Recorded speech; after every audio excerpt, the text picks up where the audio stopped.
Recently, the whole world was abuzz with news that the Houthis damaged 4 underwater telecommunication cables under the Red Sea.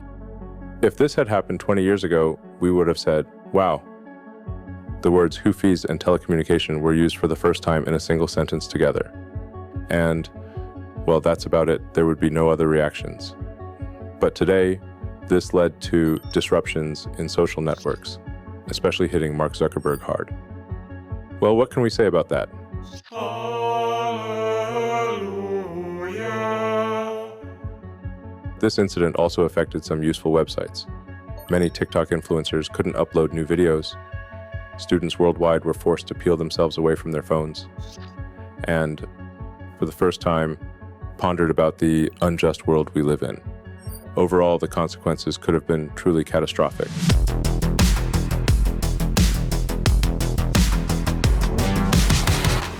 And yet, we're talking about just 4 of the not-so-big cables out of over 500 connecting the whole world.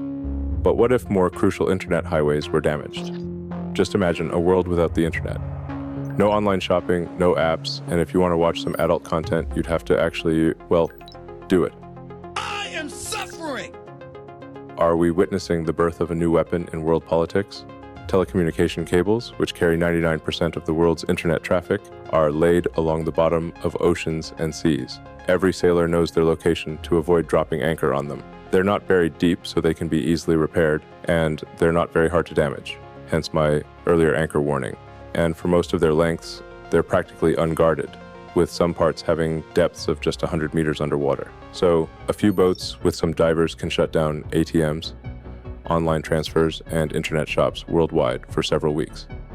People who don't trust cards and only believe in cash will have a field day. But the damage would be colossal, and the cost of such a daring operation is relatively low. Sounds like the perfect means of extortion, and the best part is there are those who would be willing and able to pay up. Google, Meta, Microsoft, and Amazon. In 2012, these 4 companies used about 1/10 of the international bandwidth provided by the telecommunication cables. Now, they gobble up almost 3/4, and these companies are investing billions of dollars in building new internet highways. You'd think these companies would build more cables so that, in case of any damage, there'd be backup for the traffic to keep flowing. And guess what? That's exactly what they're doing. But it turns out, American corporations have an opponent. The American government. It sounds like plants fighting against photosynthesis, but it's true. And if the US is grappling with its own economy, then somewhere nearby, geopolitics is at play. Biden, blast! I've got a guy on the line who thinks that if he talked to Putin once, he's now a geopolitics expert. Tucker Carlson, everyone. Hey Tucker, why are you calling over the phone? Can't trust internet connections. Who knows? Someone might mess with the data stream, replace me with a neural network, and start spouting nonsense in my name. Tucker, you've spouted so much nonsense in your life that no neural network can handle it. The point of mandatory vaccination is to identify the sincere Christians in the ranks. So have you. Go f*** yourself.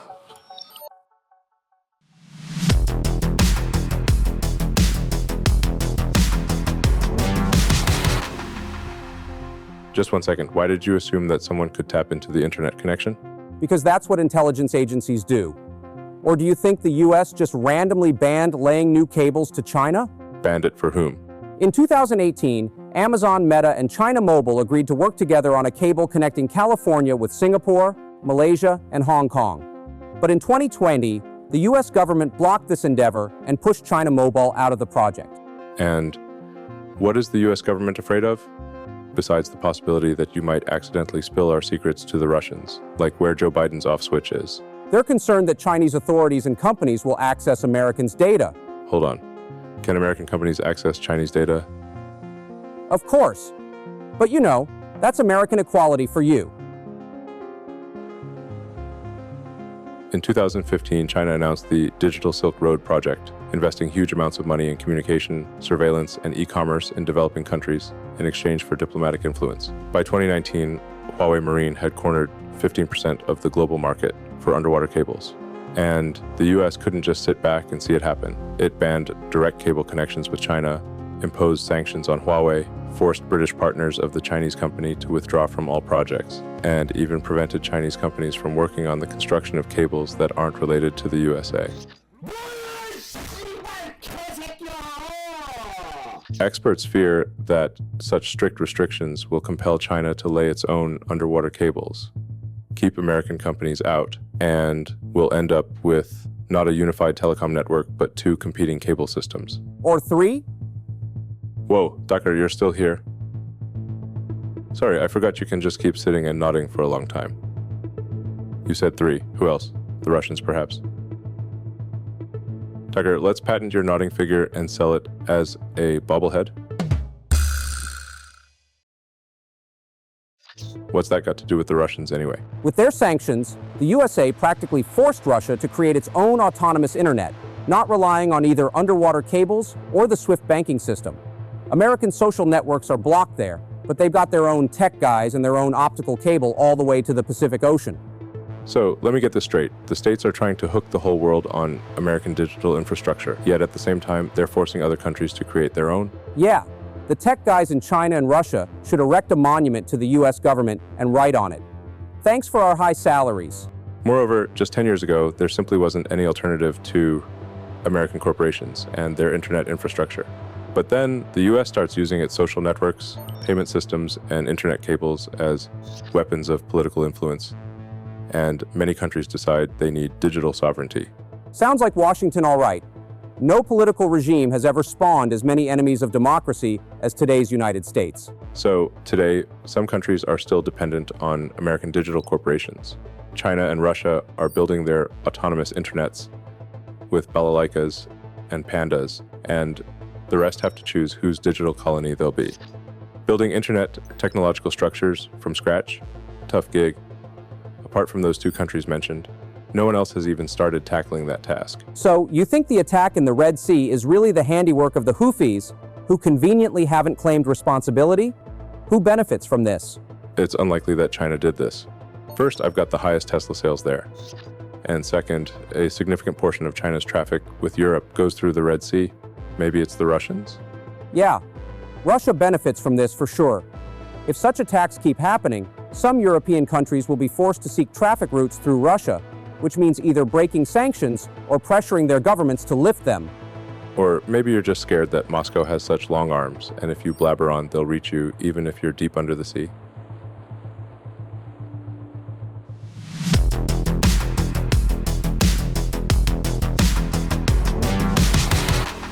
But even if the incident in the Red Sea is indeed just a ship sunk by the Houthis, by now everyone understands that attacking underwater internet cables is either a new weapon or a new battlefield.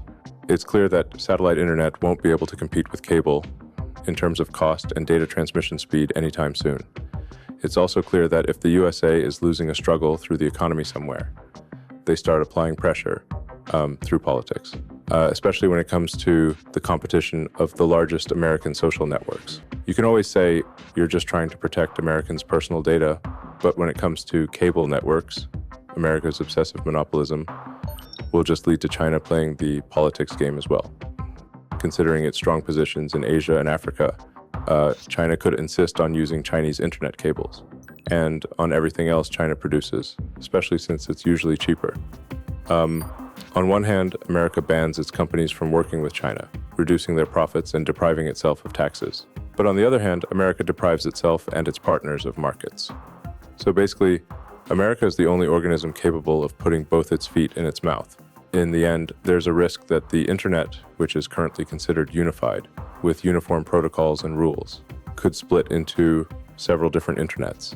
And we already have an example of such a sovereign internet. We're talking about North Korea. Access for North Koreans is restricted to the state intranet, Kwangmyong, which is inaccessible outside of North Korea. It's provided only by the central government and only after a year-long application and approval process. In 2016, there were 28 websites allowed on this network. Now there are about 100. For comparison, the rest of the world has access to over 1 billion websites today. Besides, not only people, but also things can access the internet now, without any permissions. Of course, there are secretly smuggled DVDs, USB drives, and devices with foreign content. And even though you can get 12 years in prison for watching this stuff, and death for smuggling it, as they say, Dune. Part 2 won't watch itself. What's the danger of splitting the global network into local ones, also known as splinternet or internet balkanization? Well, today cyber attacks or cable damage harm the entire system, so nobody aims to knock out the whole internet. With local autonomous networks, cyber warfare will be on a grander scale. So what should we do? I never thought I'd say this, but we should trust in corporate greed. In reality, the internet isn't fragmenting, mainly because many processes are tied to services like Amazon or GitHub, and disconnecting them would create a lot of problems for businesses and governments. But Iran, Russia, and China show that these problems are solvable. If the battle for the internet gets serious, nobody will win. If attacks on cables continue, they'll start defending them. I can already picture it. Microsoft military fleets and Google combat privateers. Half of the team is trying to find an app on Google Play that sets sails, while the other half is afraid to say anything about Palestine. Naturally, there will be an increased demand for satellites, which means a space race will kick off, vying for lucrative orbits and quotas on space junk. What can we do to prevent this from turning into World War III? We need to avoid the fragmentation of the internet. To do that, we need to lay down lots of cables and launch satellites, so that a single attack or sabotage doesn't lead to global disruptions. But didn't you say the United States won't allow cable routes to be laid to China? You're still here? They don't call you one of the best interviewers for nothing. Not everyone can go on without interrupting for so long. It all depends on us. We need to produce more content. Posts, comments, videos, dank memes. Everything goes so that the overall traffic grows. Greed will make corporations figure out how to bypass or replace government that gets in the way of making money and can't negotiate with other countries. But what if the traffic increases and the cable attacks don't stop? Satellites won't be able to handle it. Well then, welcome to the new Wild West. Colossal amounts of data will be transported by trains, and gangs of cyber cowboys will chase after them, stealing personal information. Sounds like the next installment of Mad Max.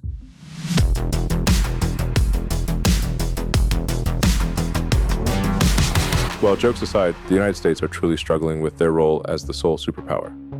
They don't want equal relationships with other countries.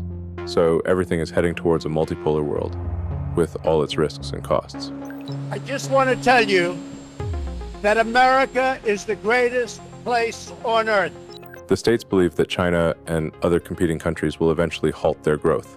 So they're trying to contain them politically instead of getting tangled up in economic competition.